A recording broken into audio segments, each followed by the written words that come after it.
The Athletic's Tom Worville recently contributed to an article on Dele Alli and examined where the attacking midfielder plays best. Dele has been used in a variety of positions for Tottenham Hotspur over his last 5 seasons, with varying degrees of success.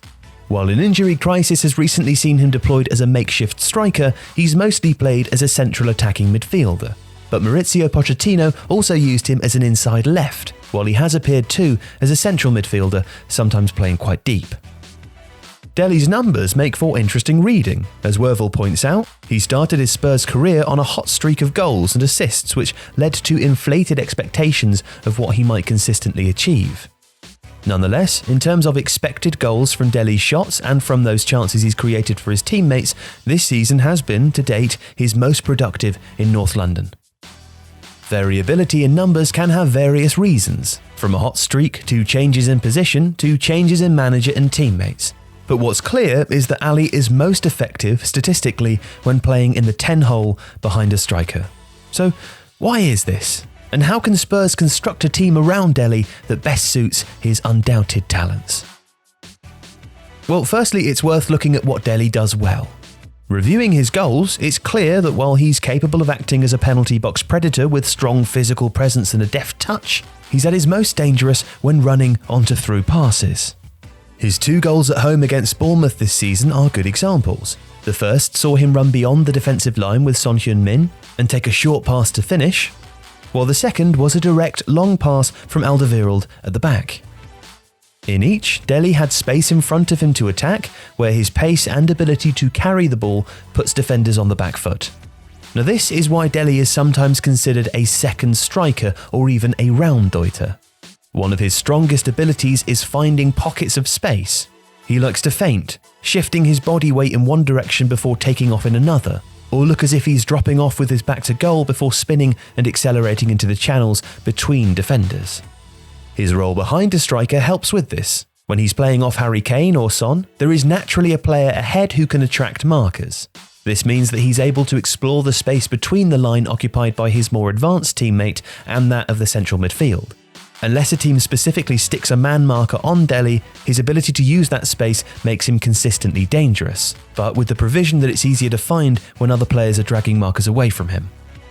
He can be dangerous playing on the inside left position too. As Worville also notes in his piece, 94% of Dele's passes are with his right foot, and so he has a natural tendency to cut inside. When he played on the left of an attacking midfield 3, it was regularly outside Christian Eriksen, who often dropped off slightly to collect the ball from midfield or received it from the wide areas before looking to create. This left space in front of him, centrally, into which Dele could run, or he could attack the channel between the fullback and the centre-half on the defensive team's right-hand side, played in by passes from Eriksen or deeper players. Both of these approaches require his teammates to make space for Dele, either deliberately in the case of a striker occupying markers or almost accidentally by moving deeper to collect possession. The same principle applies if Dele is on the left and the fullback overlaps. The opposition is taken away from the sort of zone Dele likes to attack by another runner. But the centre of the pitch, the 10 area, is the zone where it's easiest for Dele to locate space. It's where there are more players around him, capable of causing displacement with their own movement. This applies to his ability to assist as well. He's excellent at passes that bisect defenders, especially at an angle that feeds a run in behind. Additionally, the angle of the pass to meet his teammate means that space is created in a different zone, so it's very common to see Dele play such a pass and then immediately head off towards another part of the pitch, sniffing out an area vacated by the opposition, whose attention has been drawn by the man receiving the ball. Dele can play to these strengths in any position, but if he plays as a striker, for instance, it's harder for him to find room.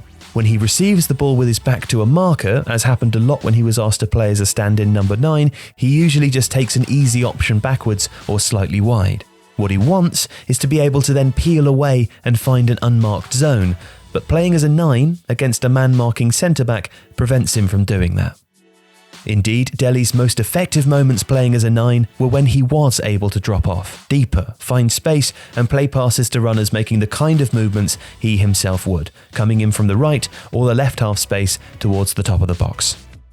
So it's clear then, both from the stats and from watching Dele play, that the 10 role suits him best. It affords the greatest number of opportunities to attack space in possession or find the time to pick passes and then move into a second striker position. This means that Spurs need to ensure that he doesn't get forced into playing as a striker on his own again, bringing up the perennial issue of who to bring into play second fiddle to Harry Kane.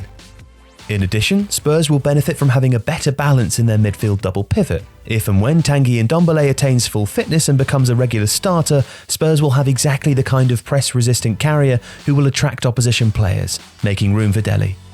Giovanni Lo Celso is also highly technical and extremely dynamic, but Spurs should pair one or the other of them with a proper screening midfielder so that Ndombele or Lo Celso can carry the ball without fear of being caught and leaving the team exposed. With the right blend of strong cover and a press-resistant ball carrier, and a striker ahead of him, Dele Alli can maintain or even improve his excellent form. It's about finding the right position for him and ensuring that his teammates work hard to facilitate what he does best. If you liked today's video, we're pretty sure that you'd enjoy reading Understanding Dele, a recent piece on The Athletic by Charlie Eccleshare, Tom Worville and Jack Pitbrook. As well as tackling the question about his team role, the piece also discusses his childhood and his personality. To check it out, you can get a free trial and join us in reading the best team of football journalists ever assembled. Tifo is proud to be part of The Athletic.